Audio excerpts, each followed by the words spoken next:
couch. Th just entered after attending the call and sat across from Grandma. A moment of silence passed until Mrs. Kim spoke. Mom, why did you marry caretaker to Th when Sandy was much better than her? I don't understand your decision, she said, glancing at Th, whose serious gaze was fixed on the floor. Wine is not a caretaker anymore. I know you have concerns, but I believe Wine is a perfect match for Th. Grandma said in a tender tone while Th's ears perked up upon hearing Wine's name. It's been just a week to their marriage and she can't sit still at home. I don't understand with whom this girl roams around. Mrs. Kim shook her head. Nara, she's our daughter-in-law. Show some respect. I understand you don't like her, but you can't falsely accuse her of something. She spoke sternly while Th was stuck on his mom's words, thinking why would she say something like this about Wine. It's not the first time. He's always been hearing venomous for Wine from his mom, but today for some reason he didn't like it. Maybe it was the deep impact of the pure relationship they shared now. Mom, Mr. Kim cut her off. Stop it, Nara. At least show some respect towards Mom. He snapped at her and turned towards Th. Th, you want to talk about something? Th was lost in a deep thought. Th, he snapped back and looked at them. Your beloved daughter-in-law is here, she said mockingly. Wine came closer and roared at them spontaneously. Th looked at her and their eyes met. Their hearts skipped a beat. Wine looked away while Th locked his gaze on her. This was the first time in the whole week that they saw each other as Th was busy with his coronation ceremony. Where were you? Finally remembered the way back to home. My dad was sick, so I went to see him, she said in a low tone, wiping her forehead nervously, which didn't go unnoticed by Th. Why bother to get married when you almost stay there? She said through gritted teeth. Mr. Kim passed her a glare. Wine, why are you standing still? Sit here, she pointed towards Th. Wine nodded, clenching the hem of her shirt, and sat beside him. Mrs. Kim passed her a look full of hatred. Th, you wanted to say something. Th's trance broke. He leaned against the couch with legs wide open and placed his hand on the back of the couch.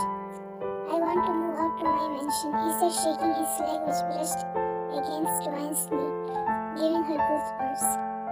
She subconsciously scooted away.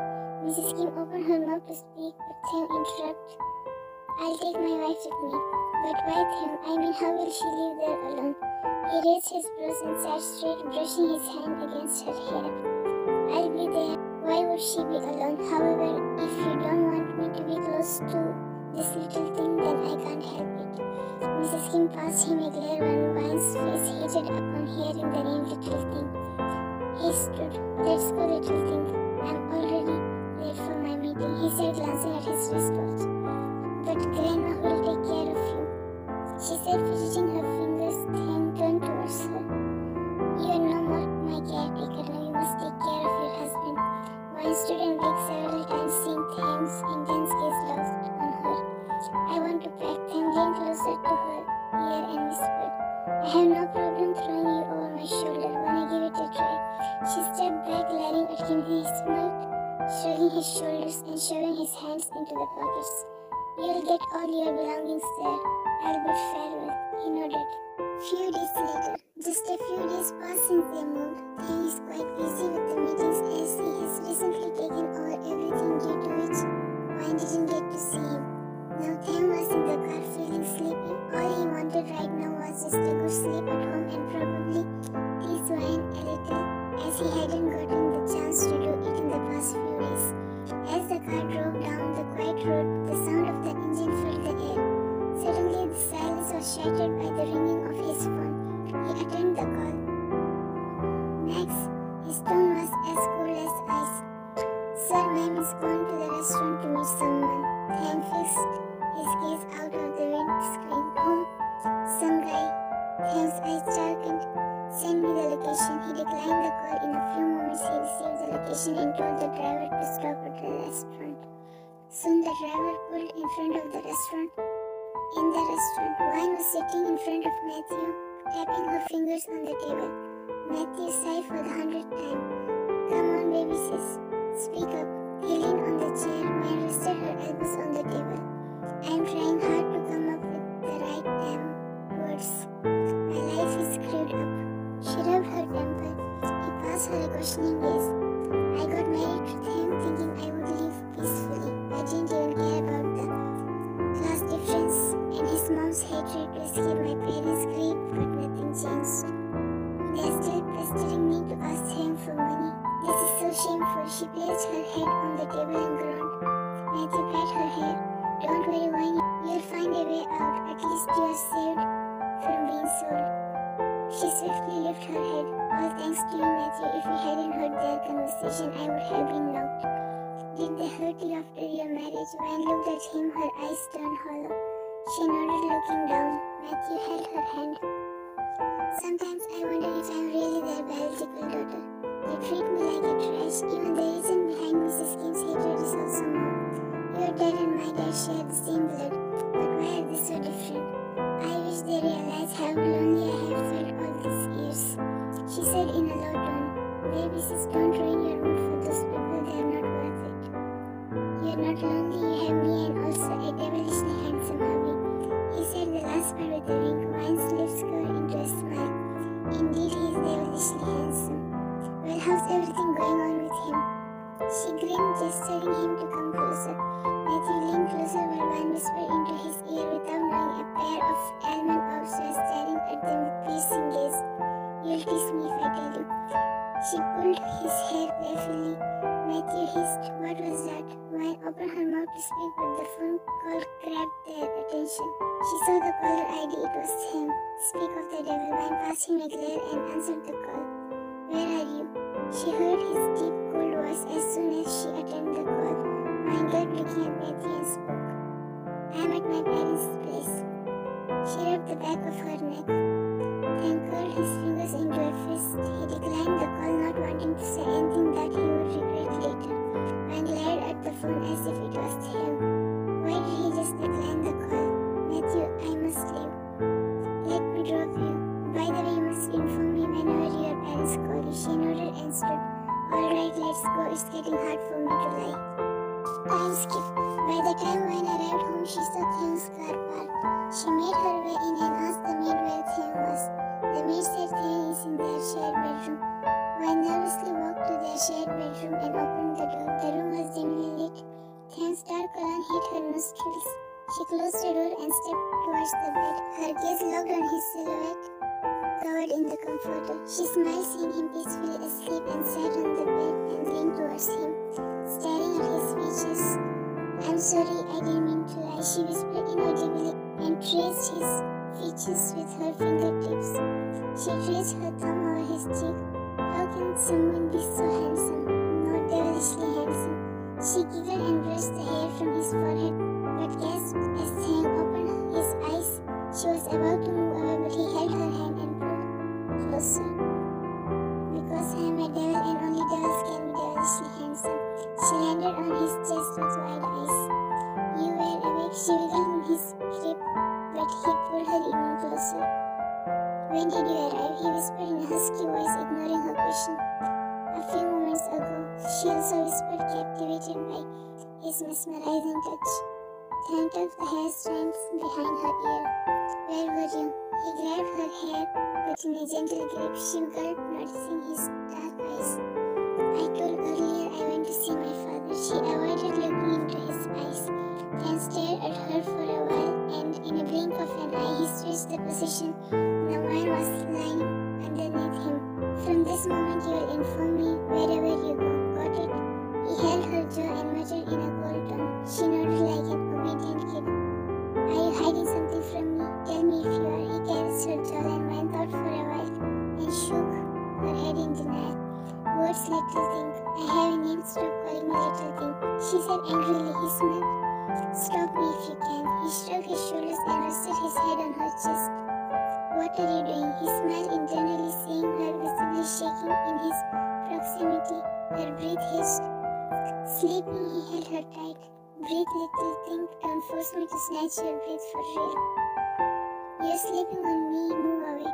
I'm really exhausted, little thing, so let me be, or else I know how to vent it out on your fragile self. He lifted his head and looked at her. She blinked several times while her face flushed red, understanding what he meant. Pervert, she mumbled. Enough for him to hear. 𝐘𝐻 placed his head back on her chest. You'll get yourself in trouble, little thing, if you hide something from me or cheat on me. It won't be good for you. He mumbled, leaving her in a deep thought. She trailed her fingers in his hair while 𝐘𝐻 fell asleep. Why would I cheat? She thought, closing her eyes. Time skipped. All these days, Wine was glad her parents didn't contact her. With each passing moment, Wine found herself drawn to 𝐘𝐻 more and more. The way his eyes sparkle when he teases her, the way his deep, husky voice mesmerizes her, the way his touch sends shiver down her spine, the way he stares at her, making her heartbeat go wild. Just in a few days, 𝐘𝐻 got attached to her. He loves teasing her, making her blush. Today he took off after so long, thinking to spend the day with Wine, but his grandma came, and now, since morning, Wine was sitting with her. 𝐘𝐻 came to the living room where they were immersed in a conversation. I brought you your favorite book along with the bookmark. I hope you like it. Grandma smiled and side-hugged her. I loved it. 𝐘𝐻 watched them silently. Where's my gift? He said out of the blue. One looked at him and cleared her throat. I didn't buy. He raised his brow. Don't tease her, 𝐘𝐻. I bet she bought this for me with her savings. Wine bit her lower lip. Well, I want a penniless gift from her. It would just cost her a few moments. He said with a smirk. Wine understood the hidden meaning behind it. Okay kids, I have an important with the doctor. I must leave, and Wine, next time you must come to meet me. She stood while Wine and 𝐘𝐻 also stood. Sure, Grandma, I will drive her to meet you. He kissed Grandma's forehead. They bid her farewell. 𝐘𝐻 turned to Wine. So little thing, my gift. I'll buy in a few days, she said, fidgeting her fingers. You know what I mean, let's go to the bedroom. He stepped forward while she stepped back. Little thing, you're really testing my patience, he said, and threw her over his shoulder, taking her off guard. 𝐘𝐻, what are you doing? Let go of me. 𝐘𝐻 ignored it and walked to the bedroom, throwing her on the couch. Come on, little thing, give my gift. He placed his hand on either side of her head, trapping her. What do you want? He leaned closer and brushed his nose with her. Kiss me. She gulped, staring at him while trying hard to control her rapid heartbeat. Wine was sure 𝐘𝐻 would hear it. She placed her hand on his left cheek and moved closer. 𝐘𝐻 closed his eyes, feeling her soft lips on his cheek. The familiar ringtone of Wine's phone broke that trance. Wine pulled away, gazing at her phone, which was on the table. She heard 𝐘𝐻 close the collar under his breath and moved away. She picked up the phone, seeing the caller ID, and answered it. Mom, she glanced at 𝐘𝐻, who propped beside her on the couch, and fished out his phone.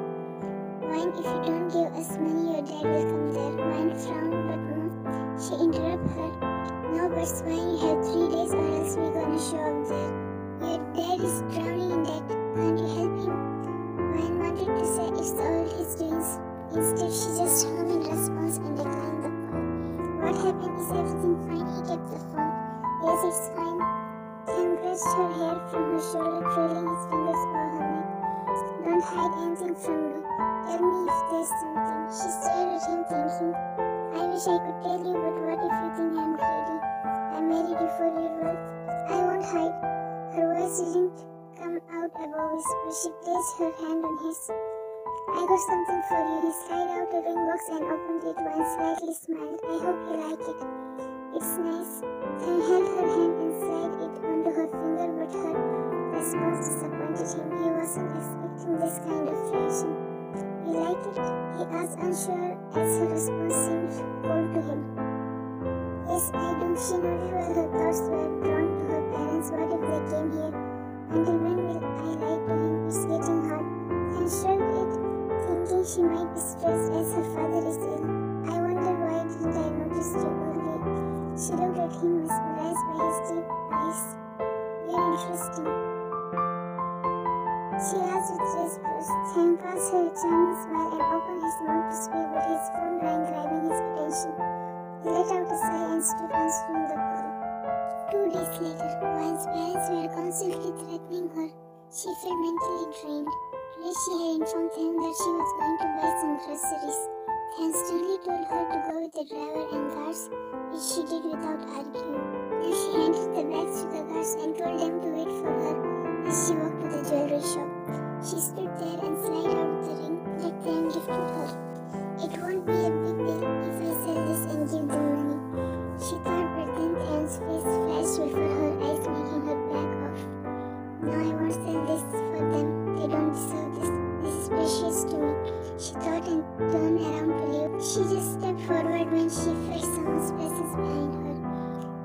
turned around and saw 3 to 4 guys with guns. She gulped and stepped forward. Soon she found herself running while the guys were chasing her while cursing. One of them kicked her, making her fall on the ground. Her knees and elbows were scraped. One hissed in pain. You have no way to escape. Before any of them could do anything, 𝐘𝐮𝐬𝐛𝐚𝐧𝐝 guards came. One of them helped 𝐌𝐚𝐟𝐢𝐚 and sent her to the car, not forgetting to inform 𝐘𝐮𝐬𝐛𝐚. When arrived home, the maid helped her to sit on the couch. Her knee and elbow were bleeding, and she could feel the burning sensation in it. She was silently sobbing. The maid went and brought aid and warm water to clean the scrape. She squatted before her and began cleaning it. The sudden commotion grabbed their attention. 𝐌𝐚 lifted her head and saw 𝐘𝐮𝐬𝐛 striding towards her while yelling, holding the phone to his ear. I want Rosie in 24 hours in front of me. He tried to touch my woman. I won't spare him. He growled and declined the call. Does it hurt? Just a bit, she said in a teary voice. 𝐘𝐮𝐬𝐛 wiped her tears. You can go, I'll do it. He sent away the maid and dressed her wound. Does it still hurt? Shall we go to the doctor? 𝐿 shook her head in denial. No, I'm fine. He sat beside her and held her hand. You are going to groceries, but what were you doing in the jewelry shop? She bit her lower lip. Don't even think to lie to me. I have seen the CCTV footage. You could have told me if you didn't like the ring. Why did you tell the guards to wait? Can you imagine what could have happened if they didn't reach on time? No, I didn't. She reached out her hand and held his, but he moved away and cut her off. Don't lie, 𝐿𝐼𝐚, he said furiously and walked away without hearing her out. Few days later, since then 𝐘𝐮𝐬𝐛 has been giving cold shoulder to 𝐿𝐼𝐚. It hurts her a lot, but she doesn't want to talk about it until she can tell him everything. Today she thought to make it clear to her parents to not contact her. They have nothing left now. She was a bit confused about how come they are silent. Now she received a call from her mom. 𝐿𝐼𝐚, she whispered, her voice seemed frightened, making her wonder if she was fine. Mom, what happened? Are you crying? 𝐿𝐼𝐚, please help me. Where are you, Mom? And where is Dad? She asked worriedly. I'm at club. They took away your dad. And they're planning to sell me for the death. I just escaped to a corner to call you. Please help me. She was crying. 𝐿𝐼𝐚's heart clenched hearing her sobs. I'm coming, Mom. She declined the call and dialed 𝐘𝐮𝐬𝐛's number, but he didn't attend the call. She dialed again. He answered on the 4th bell. What's it? Annoyance was evident in his voice. 𝐼𝐚 wanted to ask him to help her out, but hearing his tone, she stopped herself. My mom had called. Dad is not well. I'm going there. She felt sick to stomach, lying to him. He just hummed in response and declined the call. 𝐼𝐚 texted Matthew and sent him the address. Time skipped. 𝐼𝐚 reached the club. As she entered, she stood confusingly and slid out her phone to call her mother, but in an instant, she felt a pinch in her neck. She dialed Matthew's number instead. She turned around, placing her hand on her neck. Mom, she badly whispered while she could feel her body going numb. Sorry to fool you, dear, or else you wouldn't have come. She said, tucking the hair strands behind her ear, and held her. 𝐼𝐚 wanted to speak, but the words stuck in her throat. Don't worry about anything. You just have to spend a night with Mr. Myers. Make him happy and he'll give us money. Tears rolled down her eyes while 2 girls came and held 𝐼𝐚. Change her dress and take her to room 404. They nodded and dragged her while 𝐼𝐚 couldn't even resist. She understood her mom had injected her with some drugs that temporarily paralyzed her. They changed her dress, which barely covered her. Tears were non-stop rolling down her eyes as one of the girls dragged her towards the room. Meanwhile, 𝐘𝐮𝐬𝐛 had meeting in a private room. A few ladies tried to hit on him, making him annoyed. After finishing the meeting, he came out along with his PA, wondering where 𝐼𝐚 would have been. Did she lie to him again? He let out a sigh when his PA's voice grabbed his attention. Sir, that's 𝐼𝐚, ma'am. 𝐘𝐮 followed his gaze, his eyes widened, seeing her. The girl entered with her, and after a few moments she came out. 𝐘𝐮's heart dropped to his feet. Should we check on her, sir? I'll go. He was about to step forward, but stopped, seeing Matthew entering the room. Soon Matthew came out, holding 𝐼𝐚 in his arms while 𝐼𝐚 was snuggled to his chest. 𝐘𝐮 felt a stab in the heart, a feeling of betrayal, anger, confusion, hurt, and deep sadness all at once. He clenched his jaw. She's cheating on me. How is that possible? No, I must have missed something.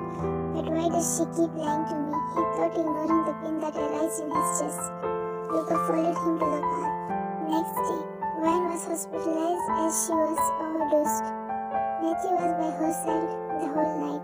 Sam called her, but Matthew switched off her phone. This afternoon, Wayne was discharged. She couldn't believe her parents could do this to her. Matthew talked to her, but she didn't speak a word. Her heart was heavy with the weight of her emotions. Her heart ached as she tried to process the magnitude of their betrayal. She knew they were greedy, but she didn't expect them to scoop so low. Now she arrived home unaware of Tham's state. She made her way to their shared bedroom, which was empty, but the room was a mess. The sheet was hanging from the bed, pillows and bottles of alcohol were scattered all over the room. Flower vases, perfumes, lamps, and showcases were broken. One carefully stepped past them and looked around the room for Tham, but he was nowhere. The broken dressing mirror caught her attention, along with the wedding photo frame. Her face was drenched with tears. She picked the pillows and placed them back on the bed, along with the bedsheet. As she turned around, Tham pinned her against the wall. "With whom were you the whole night?" he muttered in a dangerous tone. He reeked like alcohol. "Answer me, damn it," he growled, making her shut her eyes while tightening his grip around her. "Move away." Wayne tried to release from his harshness. She understood he was drunk or maybe just tipsy. "Now you're disgusted by my touch," he said, chuckling sarcastically. "No, you're hurting me, don't get me wrong," she said in a low tone. Then released her and stepped back. Tham, watch out, there are pieces of glass. She held his hand as he was barefoot, but the large glass pierced his foot. Wayne gasped while sobbing. "You didn't answer my question." "Your foot is bleeding." She moved closer to him. "But it doesn't hurt." "Here it hurts the most." He pointed at his heart. "Just tell me you didn't lie to me, you didn't cheat on me. That was all deception of my eyes." She embraced him tightly. Tham melted into her scent and warmth. He wrapped his arms around her. "I liked you, but I didn't cheat, I swear." He heard her whisper. "I wasn't with anyone last night, I was in hospital." Tham pulled out and opened his mouth to speak, but Wayne placed an indexed finger on his lips. "No questions until you take care of your foot. I won't say a word until then. Please. My mind is about to explode, just tell me." He silently started seeing her pleading gaze. She brought the aid and squat, pulling out the glass that was quite deep inside, but Tham didn't even budge. "Did it hurt?" He shook his head in denial. She cleaned the wound and wrapped a bandage around it. Tham laid, feeling dizzy, while Wayne washed her hands and came back. She sat beside him and stared at him. "Speak up, I don't want to lose my patience. Why did you lie to me?" He held her hand and spoke in a serious tone. She said everything about how her dad wanted to sell her off due to which she married him. "I didn't want you to think of me as a greedy person who married you just for your wealth." Her voice broke. Tham sat straight while his eyes darkened. "Last night was a trap by my mom. She had drugged me and sent me to someone's bed in exchange for money. But Matthew helped me out." She spoke with a lower head while tears were flowing down her eyes. Tham pulled her into his embrace. "I didn't cheat. I'm sorry I doubt you." He clenched his jaw, stroking her back. Wayne calmed under his touch and sniffled. "That bastard parents of yours have to pay for it," he muttered in a state of trance. Wayne pulled out. "What?" she asked confusedly. "They'll pay for it." He cupped her face. "Will you kill them?" He darkly chuckled. "Worse than death." His expressions were stern, making her gulp. "Are they even your biological parents?" His tone softened. Wayne smiled sadly. "Even I doubt that. Maybe some people don't change no matter what happens." She shrugged her shoulders. "I told you several times to tell me if there's anything, but you didn't told anything." He grabbed her jaw in a tight grip.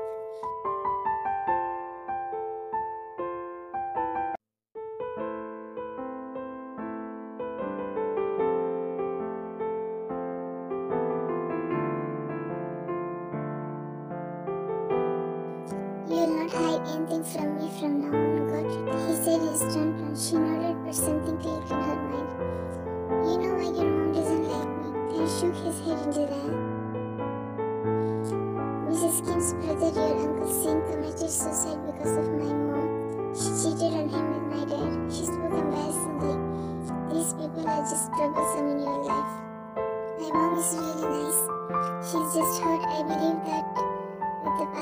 she'll accept you. Even if she doesn't, you shouldn't care about her because you have to spend this rest of your life with me, not with my mom.